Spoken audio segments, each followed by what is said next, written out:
News Kannada ವಾಹಿನಿಗೆ ಸ್ವಾಗತ. RCB ಸಂಭ್ರಮಾಚರಣೆ ವೇಳೆ ದುರಂತ ಪ್ರಕರಣ. ಸರ್ಕಾರದ ಹಾಗೂ ಆರ್ಸಿಬಿ ವಿರುದ್ಧ ಖಾಸಗಿ ದೂರು ದಾಖಲಿಸಲು ತಯಾರಿ. ಅತಿ ಹಿಂದುಳಿದ ಮಠಾಧೀಶರ ಒಕ್ಕೂಟದಿಂದ ನಿರ್ಧಾರ. ಚಲವಾದಿ ಮಠದ ಬಸವನಾಗೆ ಶ್ರೀಗಳು, ಕುಂಬಾರ ಮಠದ ಬಸವಮೂರ್ತಿ ಶ್ರೀ ಹಾಗೂ ಈಡಿಗ ಸಮುದಾಯದ ಪ್ರಣವಾನಂದ ಸ್ವಾಮೀಜಿಯಿಂದ ಸುದ್ದಿಗೋಷ್ಠಿಯಲ್ಲಿ ಪ್ರಣವಾನಂದ ಸ್ವಾಮೀಜಿ ಹೇಳಿಕೆ ಕೊಟ್ಟಿದ್ದಾರೆ. ಆರ್ಸಿಬಿ ಸಂಭ್ರಮಾಚರಣೆ ವೇಳೆ ಮೃತಪಟ್ಟಿದ್ದು ದುರಾದೃಷ್ಟಕರ. ಆರ್ಸಿಬಿ ಒಂದು ಖಾಸಗಿ ಸಂಸ್ಥೆಯಾಗಿದೆ. ಅದರಿಂದ ರಾಜ್ಯ ಸರ್ಕಾರಕ್ಕೆ ಯಾವುದೇ ಲಾಭವಿಲ್ಲ. ಈ ಭ್ರಷ್ಟ ರಾಜಕಾರಣಿಗಳು ಈ ಕಂಪನಿಯಲ್ಲಿ ಹೂಡಿಕೆ ಮಾಡಿದ್ರಾ ಎಂಬ ಶಂಕೆ ಇದೆ. ಇಲ್ಲಾಂದ್ರೆ ಈ ರಿಸ್ಕ್ ತಗೋತಿರ್ಲಿಲ್ಲ. ಡಿಸಿಎಂ ಹೋಗಿ HAL ವಿಮಾನ ನಿಲ್ದಾಣದಲ್ಲಿ ರಿಸೀವ್ ಮಾಡ್ತಾರೆ. ವಿಧಾನಸೌಧ ಜೀವ ಕೊಡೋ ಜಾಗ, ಅಲ್ಲಿ ಜೀವ ತೆಗೆದಿದ್ದಾರೆ. ಶಿಷ್ಟಾಚಾರ ಉಲ್ಲಂಘನೆ ಮಾಡಿ ನಿಮಗೆ ಫೋಟೋಗ್ರಫಿ, ಮಕ್ಕಳಿಗೆ ಆಟೋಗ್ರಾಫ್ಗಾಗಿ ಜನರ ಜೀವ ಬಲಿ ತೆಗೆದುಕೊಂಡಿದ್ರಿ. ನಿಮ್ಮ ರಾಜಕೀಯ ಲಾಭಕ್ಕಾಗಿ ಜನರ ಬಲಿ ಮಾಡಿದ್ದೀರಾ ಎಂದು ವಾಗ್ದಾಳಿ. ಕರ್ನಾಟಕದ ಆನೆ ಕೇರಳದಲ್ಲಿ ಹೋಗಿ ಕೇರಳದ ವ್ಯಕ್ತಿ ಸತ್ತಾಗ ಸಿದ್ದರಾಮಯ್ಯ 20 ಲಕ್ಷ ಪರಿಹಾರ ಕೊಟ್ಟು ಆರ್ಸಿಬಿ ದುರಂತದಲ್ಲಿ ಸತ್ತವರಿಗೆ ಕೇವಲ 10 ಲಕ್ಷ ಕೊಟ್ಟಿದ್ದೀರಿ. ಸಿಟಿ ಪೊಲೀಸ್ ಕಮಿಷನರ್ ದಕ್ಷ ಅಧಿಕಾರಿ ಹಿಂದುಳಿದ ವರ್ಗದ ಪೊಲೀಸ್ ಅಧಿಕಾರಿಯನ್ನ ಅಮಾನತು ಮಾಡಿದ್ದೀರಿ. ಅಸಮರ್ಥ ಗೃಹ ಸಚಿವರನ್ನ ಸಂಪುಟದಿಂದ ಕೈಬಿಡಬೇಕು.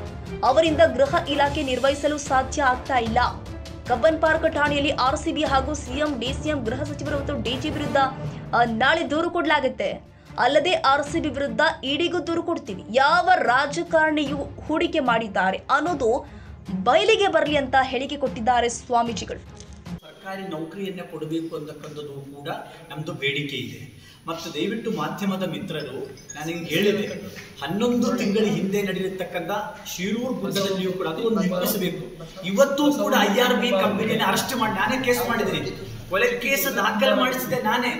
ಇವತ್ತು ಅವರು ಅರೆಸ್ಟ್ ಮಾಡಲಿಲ್ಲ. ಸೊ ಹಾಗಾಗಿ ಇದು ಬಿಡುವ ಪ್ರಶ್ನವನ್ನೇ ಇಲ್ಲ. ಮತ್ತು ಡೆಲ್ಲಿಗೆ ತೆರಳಿ ಮಾನ್ಯ ನಮ್ಮ ರಾಜನಾಥ್ ಸಿಂಗ್ ಅವ್ರಿಗೂ ಕೂಡ ಇದರಲ್ಲಿ ಮಧ್ಯಪ್ರವೇಶಬೇಕು. ಡೈರೆಕ್ಟ್ ಕೇಸ್ ತಗೊಂಡು ಎನ್ಕ್ವೈರಿ ಮಾಡಬೇಕು. ಯಾರ ಬಗ್ಗೆ? ಈ RCB ಏನಿದೆಯಲ್ಲ, ಅದು ದೊಡ್ಡ ಒಂದು ದೇಶ ದ್ರೋಹ ಕಂಪನಿ ಆಗಿದ್ರಿಂದ ಅವರ ದೊಡ್ಡ ಸ್ಕ್ಯಾಮ್ ಇದೆ. ಅದರ ಹಿಂದೆ ದೊಡ್ಡ ಸ್ಕ್ಯಾಮ್ ಇದೆ. ಆಂಟಿ ನ್ಯಾಷನಲ್ ಕೆಲಸಗಳಿಗೂ ಕೂಡ ದುಡ್ಡು ಹೋಗ್ತಾ ಇದೆ ಅಂತಕ್ಕಂಥದ್ದು ಕೂಡ ಇವತ್ತು ವರದಿಯಲ್ಲೇ ಬರ್ತಾ ಇದೆ. ಅದರ ಹಿಂದೆ ದೊಡ್ಡ ಬಾಹ್ಯ ಶಕ್ತಿಗಳಿದ್ದಾವೆ. ಕರ್ನಾಟಕಕ್ಕೆ ಇದೇ ರೀತಿಯಲ್ಲಿ ಒಂದು ಶಕ್ತಿ ಇಡಬಾರದಂತಕ್ಕಂಥದ್ದು ನಮ್ಮ ಉದ್ದೇಶ ಇದೆ. ಆದ್ರಿಂದ ಯಾವ ರೀತಿಯಲ್ಲಿ ಆದರೂ ಕೂಡ ಕಾನೂನಿನ ಎಲ್ಲಿವರೆಗೆ ಎಕ್ಸ್ಟ್ರೀಮ್ ಹೋಗಬೇಕು ಅಲ್ಲಿವರೆಗೆ ನಾವು ಹೋಗ್ತೇವೆ. 11 ತಿಂಗಳ ಒಳಗಡೆ ನೀವು ಆ 11 ಜನ ತೀರೋಗಿದ್ರು. ಎಲ್ಲಿ? ಶಿರೂರು ಗುಡ್ಡ ಕುಸಿದು ಬಿದ್ದು.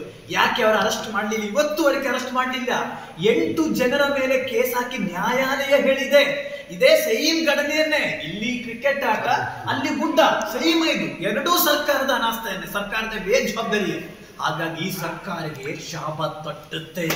ಕೊರತೆ ಇದೆಯೋ, ಜ್ಞಾನಶಕ್ತಿ ಕೊರತೆ ಇದೆಯೋ, ಅಥವಾ ಕ್ರಿಯಾಶಕ್ತಿ ಕೊರತೆ ಇದೆಯೋ, ಕಾರ್ಯಾಂಗ, ನ್ಯಾಯಾಂಗ, ಶಾಸಕಾಂಗ ಅಂತ ಸಂವಿಧಾನಬದ್ಧವಾಗಿದ್ದವರು ಅವ್ರು ಏನು ಪದವಿಗಳನ್ನ ತಗೊಂಡಿದ್ದಾರೆ, ಕೆಲವರು ಆಯ್ಕೆ ಮಾಡ್ಕೊಂಡು ತಗೊಂಡ್ರೆ, ಕೆಲವರು ವಿದ್ಯಾರ್ಜನೆ ಮಾಡಿ ತಗೊಂಡಿದ್ದಾರೆ.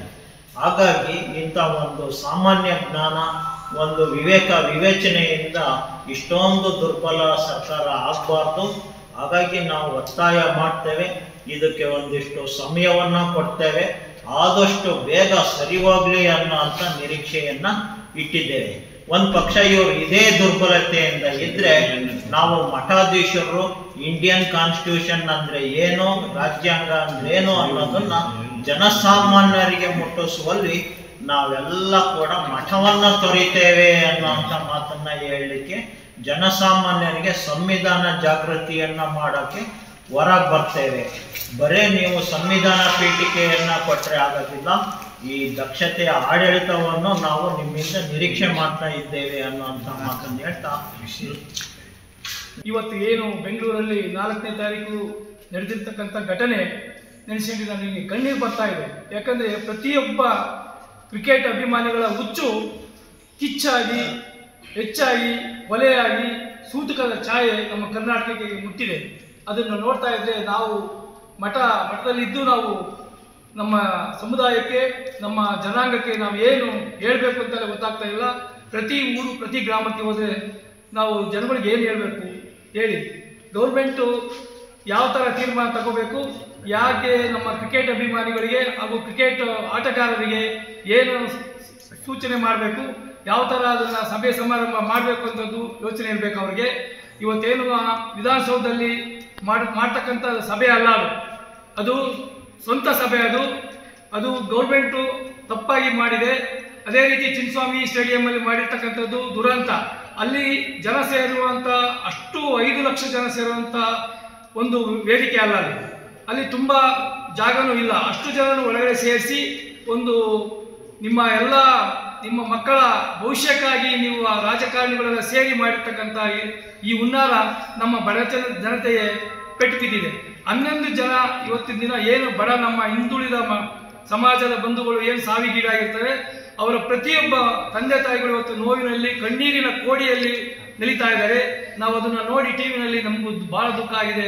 ಹಾಗಾಗಿ ನಾವು ಈ ತೀರ್ಮಾನ ತಗೊಂಡಿದ್ದೀವಿ. ನಾವಿವತ್ತು ಬೆಂಗಳೂರಲ್ಲೂ ನಾವು ಪ್ರೆಸ್ ಮೀಟ್ ಮಾಡ್ತಾ ಇದ್ದೀವಿ.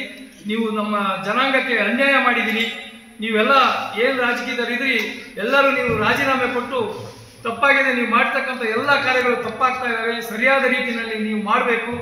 ರಾಜ್ಯ ನಿಮಗೆ ಜನತೆ ನಿಮಗೆ ಅಧಿಕಾರ ಕೊಟ್ಟಿದೆ, ಅದನ್ನು ತಪ್ಪು ದಾರಿನಲ್ಲಿ ನೀವು ತಗೊಂಡು ಹೋಗಬಾರ್ದು. ದಯವಿಟ್ಟು ನೀವು ಕೇಳ್ಕೊಳ್ತಾ ಇದ್ದೀರಿ. ನೀವು ನಮ್ಮ ಏನು ಈ 11 ಜನ ಸಾವಿಗೆ ಎಲ್ಲರಿಗೂ ಪರಿಹಾರ ರೂಪದಲ್ಲಿ ಒಬ್ಬೊಬ್ಬರಿಗೆ 1 ಕೋಟಿ ಅನುದಾನ ನೀವು ಕೊಡಲೇಬೇಕು. ಅವರ ತಂದೆ ತಾಯಿಗಳ ಕಷ್ಟಕ್ಕೆ ನೀವು ಮರುಗಲೇಬೇಕು. ನಾವು ಸುಮ್ಮನೆ ಬಿಡೋದಿಲ್ಲ. ನಾವು ಇದನ್ನ ಹೆಚ್ಚಿನ ಮಟ್ಟದಲ್ಲಿ ನಾವು ಇನ್ನೂ ಹೋರಾಟ ಮಾಡ್ತೀವಿ.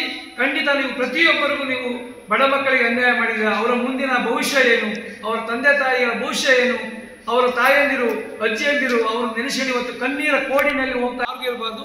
ಕ್ರಿಕೆಟ್ ನೋಡುಗರಿಗೂ ನಾವು ಕೇಳ್ಕೊಳ್ತಾ ಇದ್ದೀವಿ, ಹುಚ್ಚಿರಬೇಕು, ಆದರೆ ಇಷ್ಟಕ್ಕೊಂದು ಹುಚ್ಚು ನಿಮ್ಮಲ್ಲಿ ಇರಬಾರ್ದು, ಅಭಿಮಾನ ಇರಬೇಕು ನಮ್ಮ ಇದು ಅಂತೇಳಿ. ಆದರೆ ಬೆಂಗಳೂರಲ್ಲಿ RCB ಅಂತ ಏನು ಟೀಮ್ ಇದೆ, ಅದು ಒಂದು ಬಿಸಿನೆಸ್ ಕೇಂದ್ರ ಆಗೋಗ್ಬಿಟ್ಟಿದೆ. ಯಾಕಂದರೆ 18 ವರ್ಷ ಬೇಕಾಗಿರಲ್ಲ ಇದನ್ನು ಕಪ್ಪು ಗೆಲ್ಲೋದಕ್ಕೆ. 18 ವರ್ಷ ಏನು ಬೇಕಾಗಿರಲ್ಲ. ಪ್ರಪ್ರಥಮವಾಗಿ ಮೊದಲೇ ಸಲನೇ ಕಪ್ಪು ಗೆಲ್ಲುವಂಥ ಅವಕಾಶ ಇತ್ತು. ಆದರೆ ಅವತ್ತಿನ ದಿನ ಒಂದು ಸಣ್ಣ ದುರಂತ ನಡೆದು ಅವತ್ತೇ ಸೋತೋದ್ರು. ಹಾಗಾಗಿ ಅವತ್ತಿಂದ ಇಲ್ಲೇವರೆಗೂ 17 ವರ್ಷ ಬೇಕಾಗಿತ್ತಾ, 18ನೇ ವರ್ಷಕ್ಕೆ ನೀವು ಕಪ್ ಗೆಲ್ಲಬೇಕಾಗಿತ್ತಾ? ಇಲ್ಲೇವರೆಗೂ ಏನು ಮಾಡ್ತಿದ್ರಿ? ಅದೇ ಥರ ಆಟ ಆಡಿದ್ರಿ, ಎಲ್ಲ ನೋಡಿದ್ರಿ. ಆದ್ರೆ ಹತ್ರ ಬಂದು ನೀವು ಸೋತೋಗ್ತಾ ಇದ್ರಿ. ಯಾಕೆ?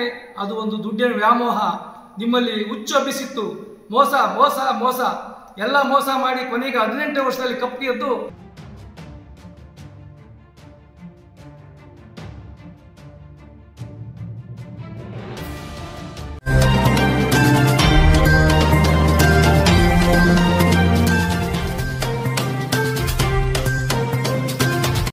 ಸುದ್ದಿಗಾಗಿ MTV ನ್ಯೂಸ್ 24/7ಗೆ ಸಬ್ಸ್ಕ್ರೈಬ್ ಮಾಡಿ ಮತ್ತು ಬೆಲ್ ಐಕಾನ್ ಅನ್ನು ಒತ್ತಿ. ತಪ್ಪದೇ ಲಿಂಕ್ ಶೇರ್ ಮಾಡಿ.